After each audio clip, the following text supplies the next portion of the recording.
We all face them, right? Those big, tough, sometimes kind of scary decisions. Well, in this explainer, we're going to equip you with some simple but really powerful tools to help you cut through all that noise and choose with confidence. Let's dive in. You know the feeling. You're staring at a huge crossroads. Maybe it's a career change, a big move, a personal commitment, and you just feel completely stuck. It's that awful, frozen feeling like you just can't move forward. There's actually a name for this. It's called decision paralysis.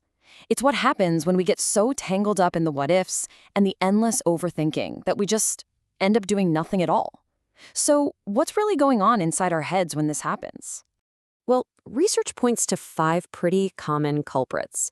You've got cognitive overload, fear of loss, not having clear criteria, needing everyone to agree, and just plain old emotional fatigue. The thing is, this isn't some kind of personal failing. It's actually a super predictable outcome of how our brains try to handle these high-stakes choices. Okay, so let's get a handle on the nature of the beast here. Why do these big, transformative decisions feel so uniquely difficult? This right here is the core of it. Big choices, they force us to weigh things that are really hard to compare, like your passion versus your financial security. The outcomes are a total mystery. The stakes feel incredibly personal, and a lot of the time, the decisions are irreversible. It's really no wonder we get stuck. But here's the good news. We are not helpless. I want you to think of this next part as your own personal decision-making toolbox. We're going to start with the most versatile tool, a core process you can use for pretty much any tough choice that comes your way. Okay, so this is the WRAP process, and it comes from authors Chip and Dan Heath. It's basically designed to fight back against our worst decision-making habits. First up, widen your options. Get out of that yes or no trap. Then, reality test your assumptions.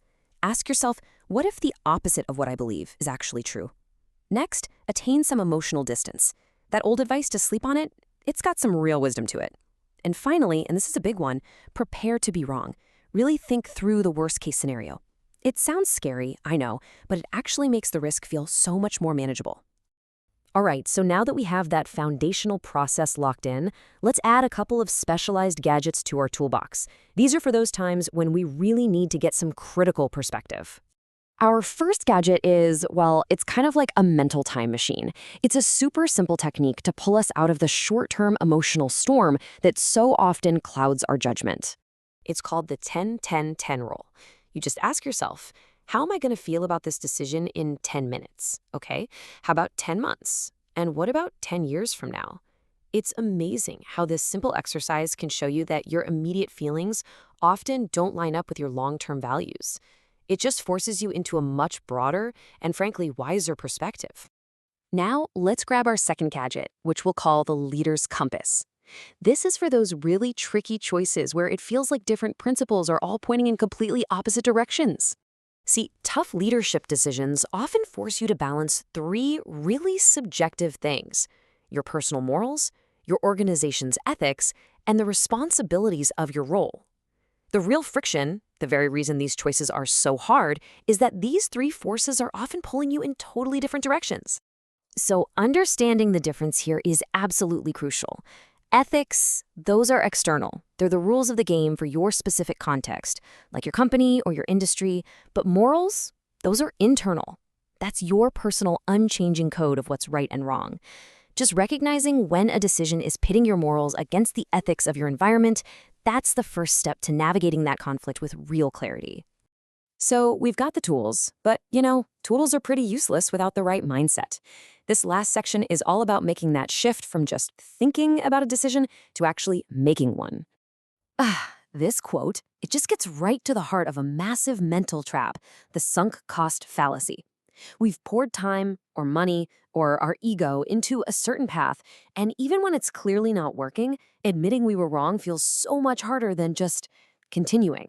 So we double down just to avoid that feeling of failure. That's a great question, right? All these frameworks are great, but what about those high-pressure situations where you have to decide, like, now? How do experts pull it off? While experts use something called the recognition-primed decision model, instead of carefully comparing a bunch of options, they use their experience to spot a familiar pattern, and then they mentally test just one course of action. If it seems good enough, they go with it. They're not looking for the perfect solution, they're looking for the first workable one. There's a term for this, satisficing. It's about accepting an option that's satisfactory, not necessarily one that's optimal. And that really brings us to a key mindset shift. Look, there's never going to be a perfect choice. The goal is to make the best decision you can with the information you have right now, and then trust your ability to handle whatever comes next. It's all about progress, not perfection. Now, here is one last critical idea, this one from the work of Annie Duke. It's a cognitive error called resulting, and it's our ingrained habit of judging how good a decision was based purely on whether the outcome was good or bad. And here's the massive problem with that kind of thinking. A fantastic, well-reasoned decision can totally fail because of bad luck.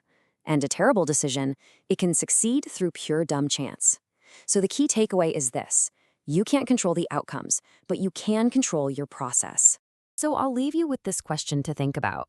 If you really want to become a truly great decision maker, how can you start to shift your focus? How can you begin to evaluate and even reward a good process, no matter if you won or lost that particular bet? Because that's where the real improvement is.